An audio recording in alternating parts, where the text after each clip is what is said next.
One of the biggest mistakes people generally make, and I'm guilty of it too, is wishful thinking.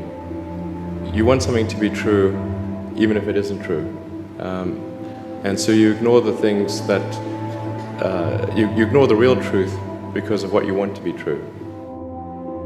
I think when I was, 5 or 6 or something, I thought I was insane because it was clear that other people did not, their mind wasn't exploding with ideas. What was your biggest failure and how did it change you? Well, there's a ton of failures along the way, that's for sure. As I said, for SpaceX, the first 3 launches failed.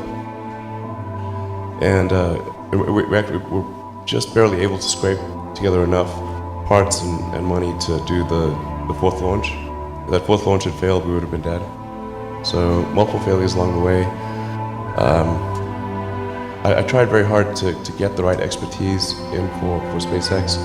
I tried hard to find a great chief engineer for the rocket, but the good chief engineers wouldn't join, and the bad ones, well, there was no point in hiring them. So I ended up being chief engineer of the rocket. So if I could have found somebody better, then we would have maybe had less than 3 failures.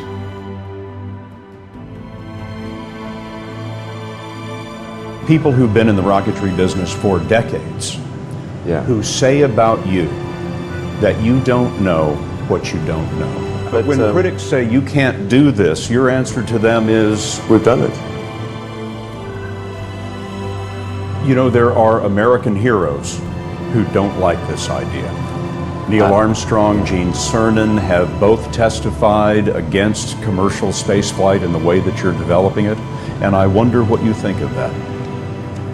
I was very sad to see that because those guys are, those guys are heroes of mine, so it's really tough. I wish they would come and visit and see the hardware that we're doing here. And I think that would change their mind.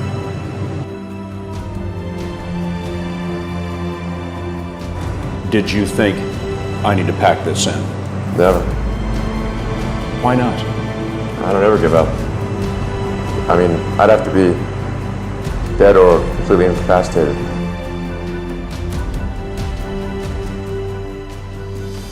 Work like hell. I mean, you just have to put in, 80 to 100 hour weeks every week.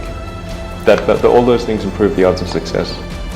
I mean, if other people are putting in 40-hour work weeks and you're putting in 100-hour work weeks, then even if you're doing the same thing, you know that you will achieve in 4 months what it takes them a year to achieve.